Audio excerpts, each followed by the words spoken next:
Tuhan tuh kasih perasaan tidak enak itu sebagai ringtone. Bukan supaya kita jatuh di rasa tidak enaknya itu, tetapi ringtone itu tujuannya supaya kita melakukan sebuah langkah. Kalau ada rasa tidak enak, apa yang kita lakukan?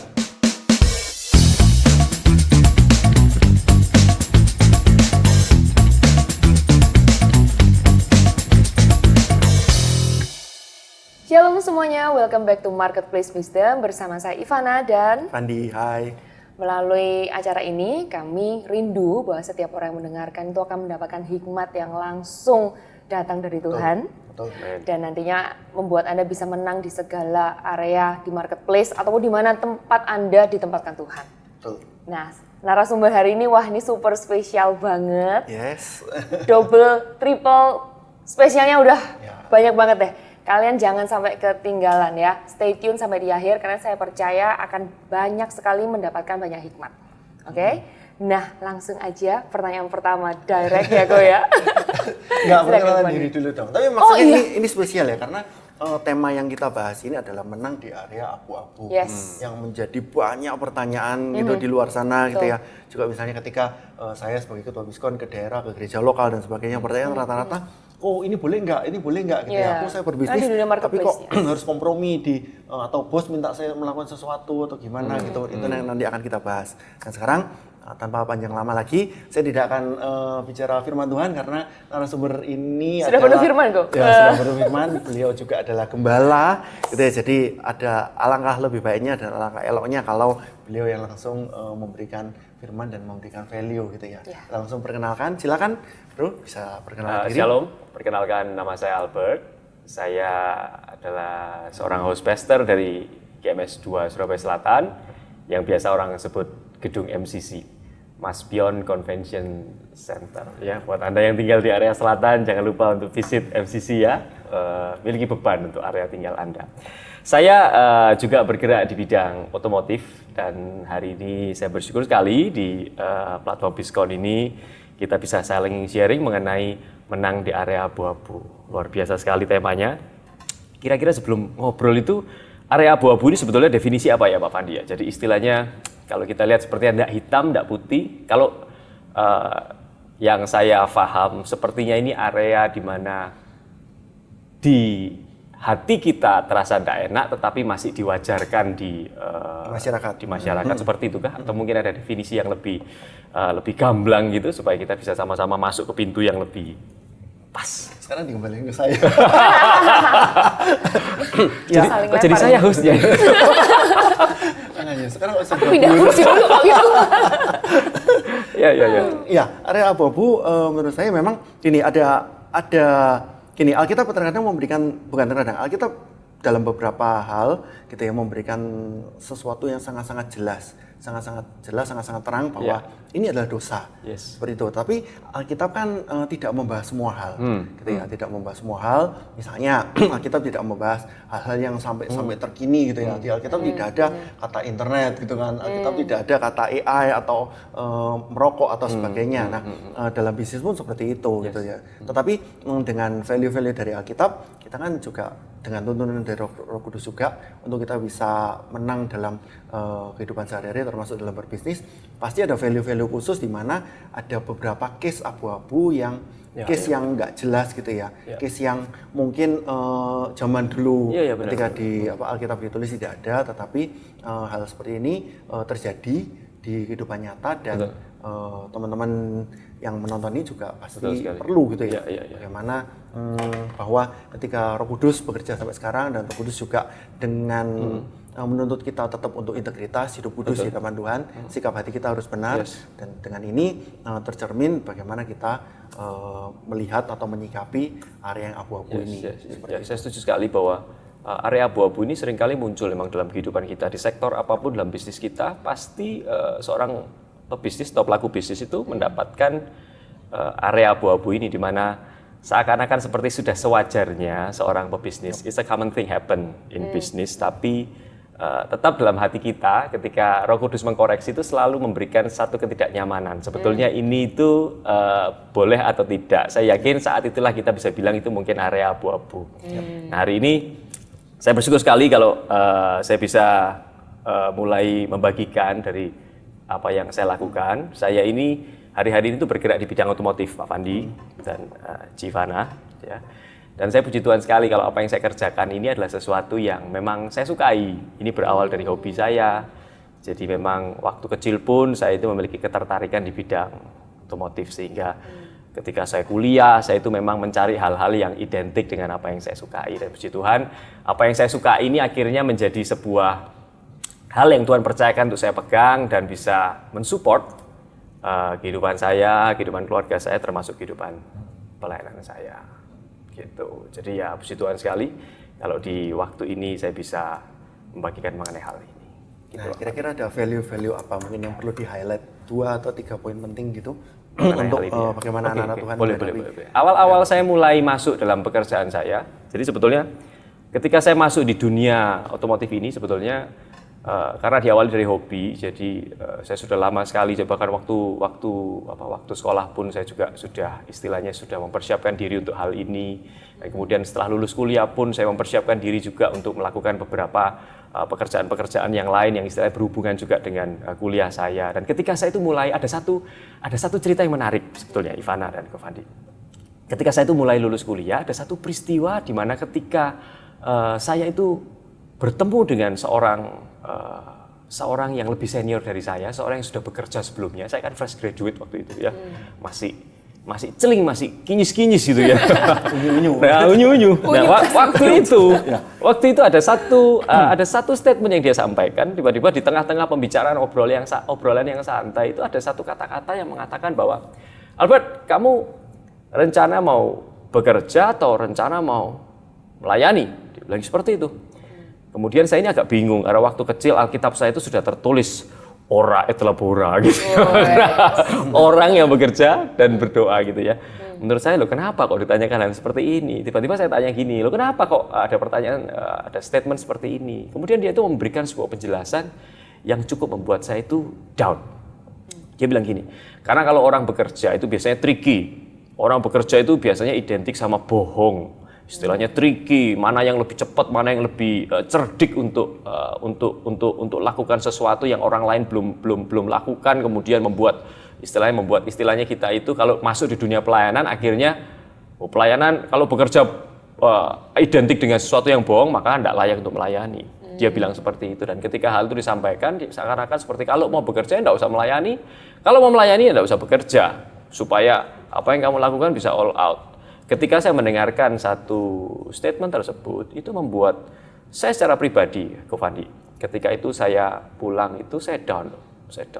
Sebagai seorang unyu-unyu yang baru fresh graduate, tiba-tiba dihadapkan, bukankah saya tidak pernah diajarkan hal ini di gereja juga, saya tidak pernah menghadapi hal ini juga di istilahnya di dunia bisnis, seperti apakah sampai terjadi sebuah statement yang seperti ini. Tapi ada satu hal yang puji Tuhan saya mengerti bahwa Roh Kudus itu seperti berkata-kata begitu kuat. Ketika saya down itu di saat teduh saya, jadi waktu dulu pun saya juga sudah saat teduh ya. Jadi saya mengawali masa-masa muda saya itu dengan mencari Tuhan. Dan saya itu didapati ketika saat teduh Roh Kudus itu dengan halus katakan seperti ini. Bahwa saya itu tidak perlu down. Justru saya itu harus terima ini sebuah challenge ke depan. Bagaimana kamu bekerja dan melayani, bagaimana kamu bekerja dengan berdiri dalam sebuah aturan yang jelas, bagaimana kamu bekerja dengan sebuah bimbingan firman Tuhan dalam sebuah kebenaran yang jelas, dan kamu harus bawa sebuah cerita di generasi yang berikutnya, bahwa bekerja dan melayani itu bukan sesuatu yang berseberangan. Seseorang yang melayani bukan berarti dia tidak bisa bekerja. Seorang yang bekerja juga bisa dan pantas juga untuk melayani. Karena itu seakan-akan Roh Kudus itu memberikan sebuah challenge sama saya. Ini yang menjadi tantanganmu ke depan. Apa yang kamu kerjakan, kamu harus mulai punya komitmen. Apa yang boleh kamu lakukan dan apa yang tidak boleh kamu lakukan. Dari bidang yang saya kerjakan, saya mendapati bahwa saya yakin nanti orang-orang di sektor manapun Anda akan mulai bisa berpikir sebetulnya sektor abu-abu di area masing-masing pekerjaan itu apa saja. Ketika itu saya duduk, saya mulai pikirkan area abu-abu apa yang saya mulai harus hindari. Ketika itu saya mulai tulis, saya mulai komitmen bahwa saya tidak akan sentuh hal itu selama saya bekerja. Namun ada tantangannya, Bu Fandi. Ketika saya itu mulai masuk di dunia itu dan saya mulai bilang dalam diri saya bahwa saya akan berusaha untuk berjalan dalam sebuah kebenaran. Dan ketika saya masuk dalam sebuah kepercayaan yang saya pegang teguh itu, saya justru dibodoh-bodohin orang. Karena menurut mereka bukankah ini sesuatu hal yang lumrah dilakukan, kenapa Anda tidak lakukan? Bukankah ini satu hal yang istilahnya, ini satu hal yang lumrah? Bukankah kamu itu jangan jadi sok suci dan segala sesuatunya? Karena ketika kita berusaha untuk melakukan kebenaran, selalu ada perlawanan dari sisi manapun yang berusaha untuk menjatuhkan. Tinggal kita kuat yang mana hari itu, saya melihat bahwa memang sebetulnya sangat menggiurkan. Karena dengan berdiri di area abu-abu, kita itu tidak perlu bekerja demikian kencengnya untuk mendapatkan margin yang lebih besar. Istilahnya itu, kalau saya harus kerja 4 kali, mereka itu hanya cukup kerja 2 kali untuk mendapatkan margin yang sama. Kenapa? Why not? Tapi ada satu hal yang saya taruh dalam hati saya, bahwa kebenaran Tuhan harus tetap ditegakkan. Satu hal yang saya janjikan di hadapan Tuhan itu saya bawa ketika saya mulai semuanya dari nol. Dan saya bersyukur sekali kalau hari ini sudah sekian puluh tahun saya bekerja, saya melihat bahwa Tuhan itu memelihara apa yang saya kerjakan. Dan ternyata dari apa yang saya pegang itu Tuhan tidak meninggalkan saya. Tuhan memberikan sebuah pertumbuhan, Tuhan memberikan juga sebuah kepercayaan, Tuhan memberikan juga sebuah seperti sebuah bukti. Dan akhirnya hal ini bisa menjadi saksi ketika kita itu bekerja, kita tidak harus juga berseberangan dengan kebenaran firman Tuhan. Ada beberapa nilai yang saya taruh ketika saya mulai bekerja, Pak Fandi. Ada satu hal yang saya tahu bahwa seseorang yang memulai apapun dalam hidupnya itu harus memulainya dengan takut akan Tuhan. Karena di kitab Amsal itu dikatakan bahwa takut akan Tuhan itu permulaan pengetahuan. Saya yakinnya bahwa setiap orang yang memulai pekerjaan di sektor apapun, mereka butuh tahu lebih banyak. Masalahnya kan, kita ini tidak tahu lebih banyak, Ivana. Kita itu cuma sebatas apa yang otak kita pernah terima, apa yang sejauh mata kita pernah masuk di input mata kita, di sensor mata kita. Tetapi lebih dari itu, kita itu butuh sesuatu yang lebih dari kita. Karena itu takut akan Tuhan itu menjadi sebuah platform awal untuk setiap orang itu mengawali pekerjaannya. Sehingga dikatakan bahwa hikmat itu mengikuti kehidupan orang-orang benar. Saya yakinnya ketika orang takut akan Tuhan, maka apa yang dilakukan itu akan cenderung dari luar pagar. Dikatakan bahwa orang ini punya hikmat. Padahal dasarnya bukan dari hikmatnya, dasarnya dari takut akan Tuhan. Karena firman Tuhan ini juga katakan, orang yang menyebut nama Tuhan harus menjauhi kejahatan. Jadi ketika kita takut akan Tuhan, maka kita akan pikirkan segala sesuatu yang kita lakukan yang tidak mendukakan Tuhan pastinya. Sehingga apa yang kita lakukan terhindar dari hal-hal yang istilahnya merugikan dan segala sesuatunya. Setelah semuanya itu terjadi, orang melihat tampak luar dari pagar.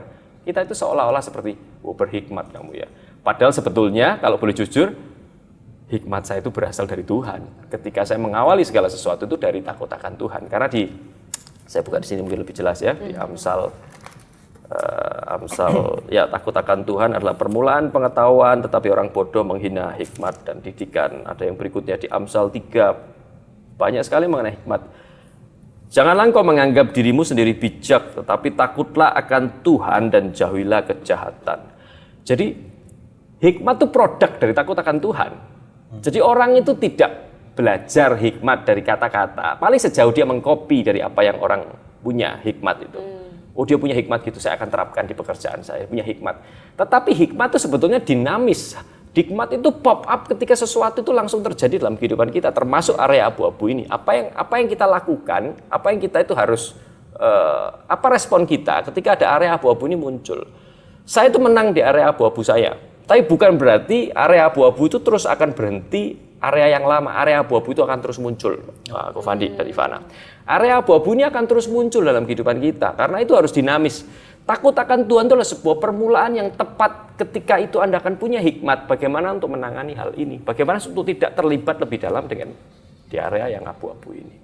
Saya yakinnya bahwa takut akan Tuhan ini menjadikan kita mampu untuk melangkah lebih dari apa yang pernah kita pikirkan.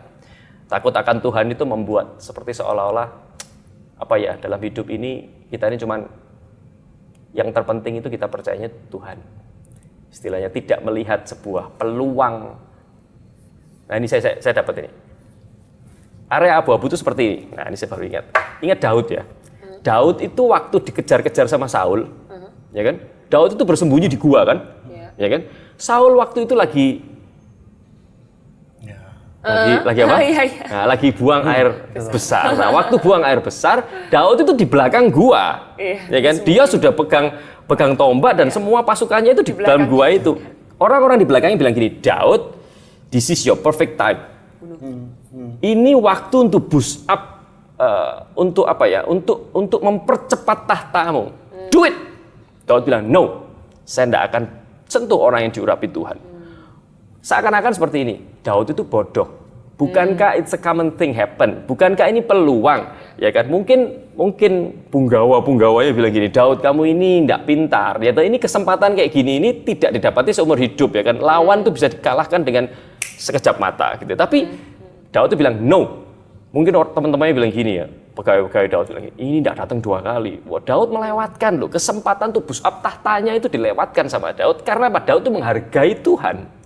Menurut Daud, tahta itu yang bawa Tuhan, ya toh? Tahta kerajaan itu yang bawa Tuhan yang kasih, bukan tangannya Daud. Dilewatkan begitu saja. Ternyata area abu-abu itu datang yang kedua.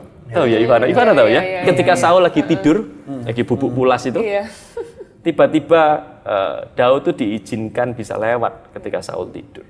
Waktu itu ada, saya lupa panglima perangnya nama siapa, dia bilang gini, Daud, aku tahu kamu tidak akan bunuh, izinkan saya aja nancepkan langsung ke Saul, langsung mati.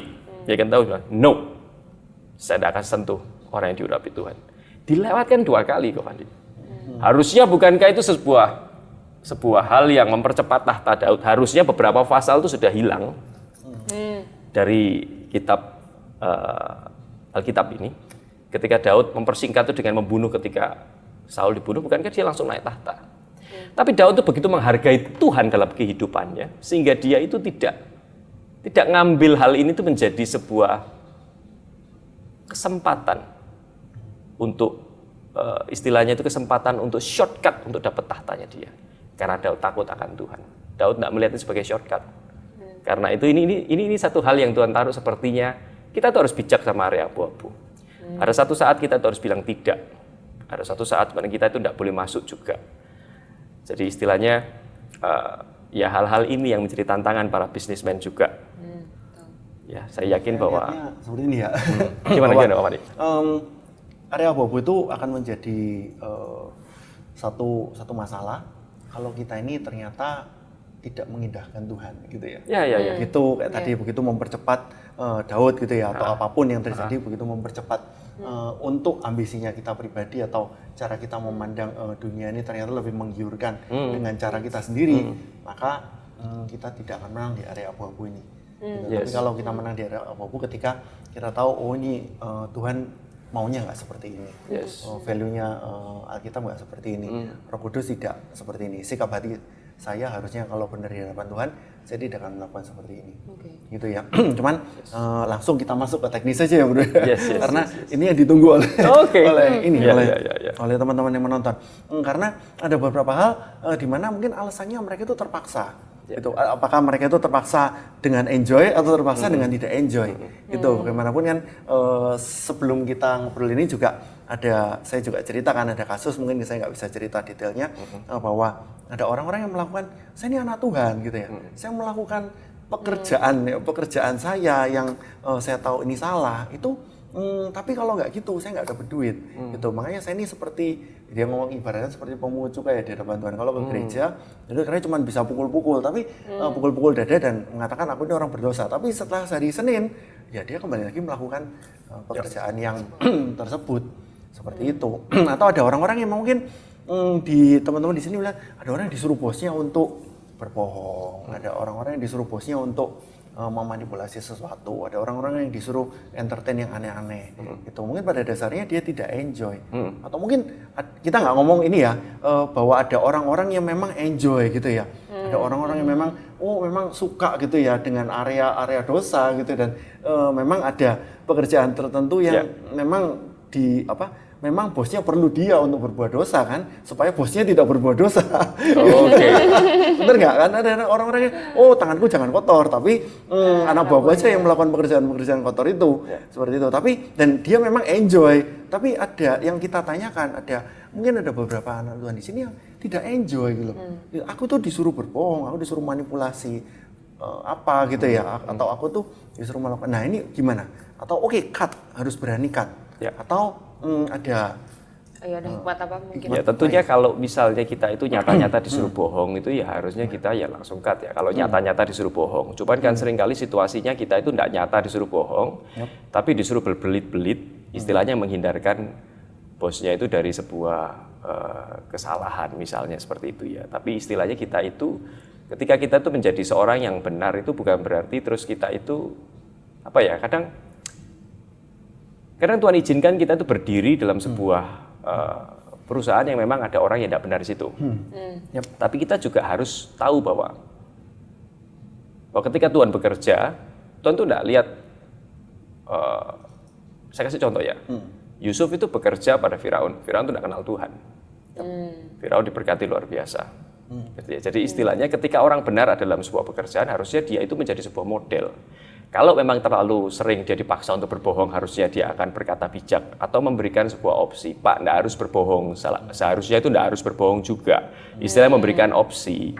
Tidak terus mentah-mentah diterima dan kemudian melakukan sebuah kebohongan. Pastinya apa yang dilakukan itu akan diawali dengan rasa yang tidak enak dulu. Tuhan itu memberikan satu signal ketika kita itu berdiri di area abu-abu atau mungkin berdiri di area yang tidak enak. Tuhan itu kasih signal hati yang tidak enak. Nah, hati yang tidak enak ini harus diteruskan dengan sebuah langkah yang tepat. Bukan terus membiarkan diri menikmati langkah yang tidak enak itu. Jadi istilahnya bukan terus Anda hidup di area yang tidak enak itu dan akhirnya karena area yang tidak enak itu nanti suatu saat akan menjadi tidak terasa apa-apa. jadi kebal mati rasa. Akan mati rasa. Karena itu ketika Tuhan kasih signal, saya itu selalu menganalogikan Tuhan itu kasih perasaan tidak enak itu sebagai ringtone. Bukan supaya kita jatuh di rasa tidak enaknya itu, tetapi ringtone itu tujuannya supaya kita melakukan sebuah langkah. Kalau ada rasa tidak enak, apa yang kita lakukan?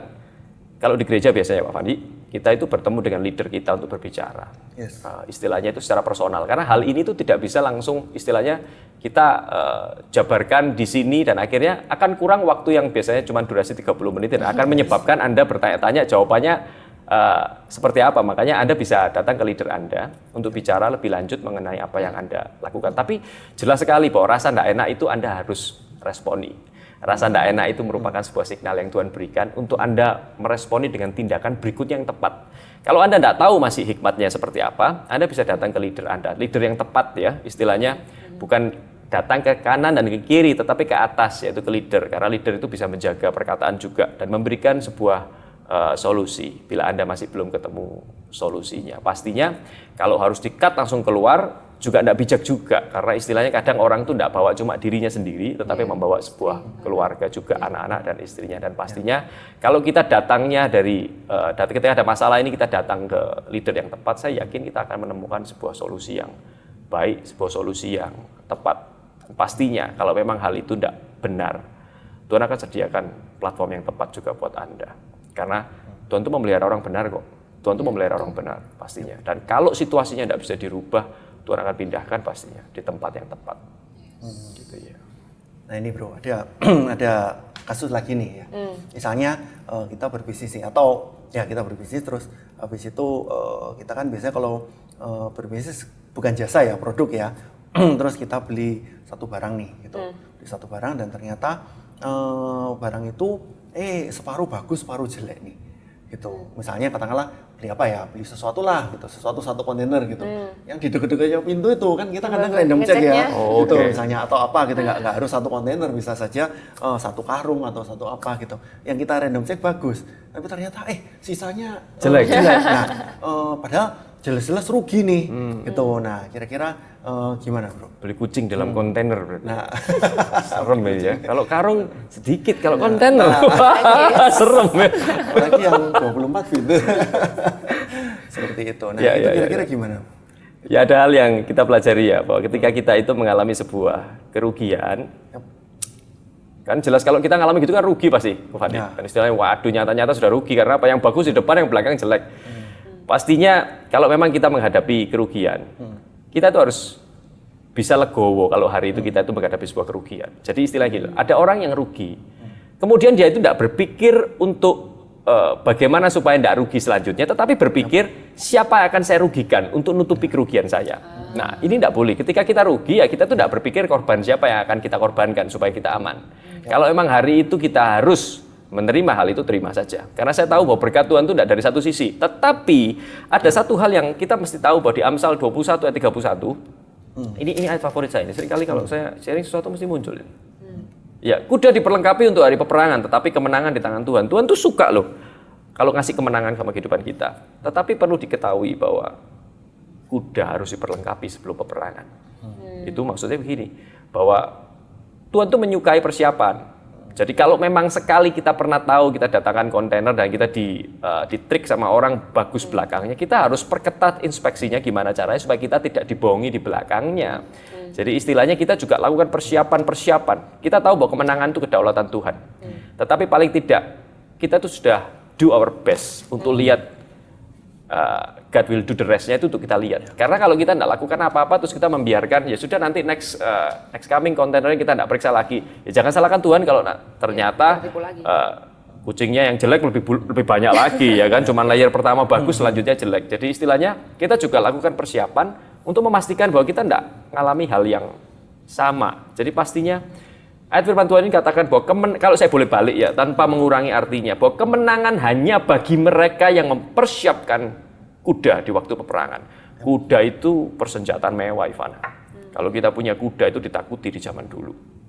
Karena itu ini bicara mengenai kalau kita lakukan persiapan yang terbaik. Jangan persiapan yang biasa-biasa. Kalau lakukan sesuatu, selalu persiapan yang terbaik. Tapi di akhir persiapan tetap akui Tuhan. Saya sempat bagikan, kalau persiapan kita tuh kadang terlalu jos gitu ya, kadang kita bisa lupakan Tuhan karena kita merasa bahwa kita pede aja, persiapan kita sudah bagus. Nggak boleh. Tetap lakukan persiapan, tapi jangan cintai persiapan itu sebagai Tuhan Anda. Tetap Tuhan itu harus ada di akhir persiapan Anda. Lutut Anda harus tetap dipakai di ujung persiapan terbaik Anda. Anda tetap mengakui kedaulatan Tuhan bahwa kemenangan itu di tangan Tuhan pastinya. Pastinya seperti itu. Jadi tetap lakukan persiapan. Menurut saya persiapan itu akan menghindarkan Anda dari hal-hal yang buruk. Tapi kalau misalnya persiapan itu tetap menyebabkan Anda menerima kucing yang buruk dalam karung itu, ya Anda harus hadapi. Mungkin ada satu hal yang Tuhan mau pesankan lewat sana. Tapi saya tahu bahwa tentu tidak. Kalau katakanlah kita itu ngalami loss di satu pintu ya, Tuhan bisa buka pintu yang lain lah. Yep. Saya tahu bahwa apa yang saya katakan ini tidak cuma sebuah kata-kata. Ketika kita itu menggembalakan beberapa orang, kita melihat loh dalam kejadian orang-orang itu. Bagaimana Tuhan membukakan pintu-pintu yang berikutnya. Bagaimana Tuhan itu istilahnya, mungkin tidak ketemu di sini, ketemunya juga bisa di lain tempat. Saya pun ngalami juga hal yang seperti itu. Ketika kita itu seakan-akan seperti loss di satu sisi. Ternyata justru kita itu berlipat ganda mendapatkan satu benefit di bidang yang berbeda. Jadi istilahnya Tuhan itu memang mengizinkan hal itu terjadi supaya kita bisa melihat kebesaran Tuhan kita dalam pekerjaan kita. Dan ketika itu bisa menjadi kesaksian buat banyak orang, itu akan bangkitkan orang-orang juga. Karena itu saya tahu bahwa setiap pengusaha itu harus menemukan kehendak Allah dalam pekerjaannya. Apapun yang kita kerjakan, mau di pekerjaan otomotif, mau di pekerjaan tukang jahit, mau di makeup artis, apapun temukan kehendak Allah di sana. Karena ketika Anda menemukan kehendak Allah, Anda itu tidak mudah ditumbangkan. Karena kehendak Allah itu di atas segalanya. Di atas segalanya, ketika Anda menemukan kehendak Allah, maka apapun yang berusaha untuk menumbangkan Anda itu jadi tidak sekuat kehendak Allah. Makanya hari ini, bisnismen di usaha apapun, Anda harus temukan kehendak Allah apa yang ada dalam kehidupan Anda. Yusuf itu dalam proses dia dibuang di sumur, ke rumah Potifar, di penjara, dia itu seakan-akan menjalannya kayak smooth gitu loh. Seharusnya kan dia itu bisa saja bilang, kan dia bisa ngomong, harusnya bisa dibilang bahwa saya ini anak orang kaya, kembalikan saja saya ke orang tua saya akan ganti semuanya, bapak saya akan bayar saya 3 kali, 4 kali lipat. Yusuf itu smooth aja. Ya, ketika Yusuf itu ditemui sama saudara-saudaranya, nggak usah buka ya. Yusuf itu cuma bilang gini, apa yang terjadi sama diriku? Aku ini disuruh Tuhan. Ya, buka aja lah kalau kurang enak saya itu. Aku salah itu. Iya, nanti dikira dongeng.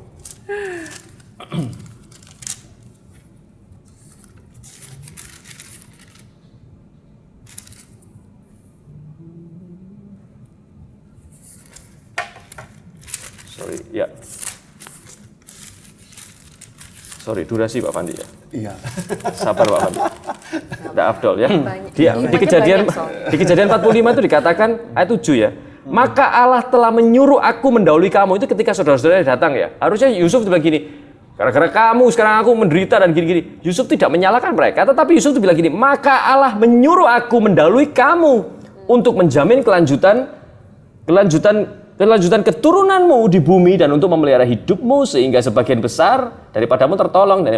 Jadi bukanlah kamu yang menyuruh aku ke sini, tetapi Allah, dialah yang menempatkan aku sebagai bapak bagi Firaun. Istilah gini, ketika kita menemukan kehendak Allah, hal terburuk sekalipun dalam kehidupan kita, itu tidak pernah menjatuhkan kita. Karena tetap kehendak Allah itu di atas segalanya. Jadi jangan pernah khawatir dengan abu-abu yang akan muncul. Karena mungkin tidak abu-abu juga, mungkin bisa brown sekarang. Dulu abu-abu, ya kan? Mungkin sebentar lagi itu bisa mungkin warna pastel-pastel juga yang lainnya ya, kelihatan indah. Tapi ya, businessman, standar Allah itu tidak pernah turun. Ya. Standar dunia itu akan terus turun. Pegang firman yang tidak pernah turun. Karena ketika Anda pegang standar dunia, tiba-tiba Anda didapati tidak setia.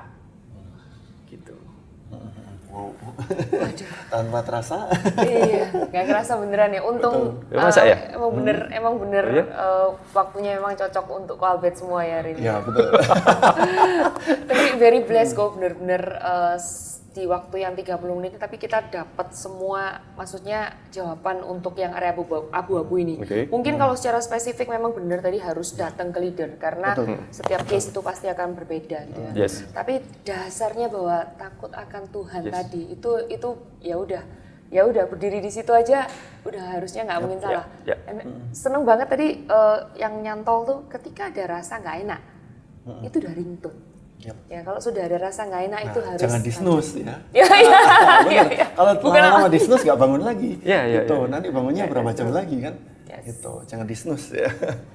Oke, so mungkin ini pasti banyak yang sangat terberkati sama seperti kita di tempat ini, juga mungkin banyak yang struggle juga karena semuanya di dunia marketplace gitu ya, seperti yang di-share-kan pasti menghadapi hal ini banyak di dalam kehidupan mereka, terutama ini yang disuruh atasannya tadi ya, seperti yang di-sharingan Ko Fandi gitu. Boleh dibantu doa tuh kita. Oke. Yang menonton ini, Prophet akan bantu doa gitu ya. Yes. Mari kita mau sama-sama berdoa. Tuhan Yesus, kami mengucap syukur buat kesempatan yang Tuhan berikan di tempat ini, di platform yang tepat untuk kami berdoa untuk para bisnismen. Kami tahu Tuhan bahwa kadang di dunia kerja kami menghadapi hal-hal yang mungkin tidak sejalan juga dengan firman Tuhan. Sesekali kami juga terima tantangan-tantangan yang seringkali menjatuhkan. Tapi hari ini biarlah di dalam nama Tuhan Yesus Kristus, biar tangan kuat kuasa Allah itu memegang setiap orang-orang benar. Kuatkan dan teguhkan hatimu, karena Tuhan itu akan menyertai setiap jalanmu. Akan dibuktikan ada perbedaan antara orang fasik dan orang benar ketika bekerja. Karena itu pertahankan kebenaranmu. Saat ini di dalam nama Tuhan Yesus Kristus, biar urapan Allah itu mengalir dalam hidupmu. Biar tuntunan Tuhan itu menyertai setiap langkahmu. Jangan pernah merasa bersalah ketika Anda melayani. Ketika hari ini mungkin pekerjaan Anda masih ada hal-hal yang mungkin abu-abu dalam kehidupan Anda, jangan pernah merasa bersalah, tapi jangan nikmati rasa salah itu. Anda harus datang dan saat ini di dalam nama Tuhan Yesus Kristus, biar Tuhan saat ini memberi damai sejahtera, memberikan sukacita, membuat mereka mulai melangkah dan tahu apa yang harus dilakukan untuk menyudahi hal-hal yang abu-abu dalam kehidupan mereka. Kami terima berkat Tuhan atas setiap kami yang ada di tempat ini, atas juga platform Biskon ini supaya menjadi kemenangan buat orang-orang bisnismen yang mendengarkan. Di dalam nama Tuhan Yesus Kristus kami berdoa. Amin. Amin. Amin. Wow. Thank you so much ya, Kolpet.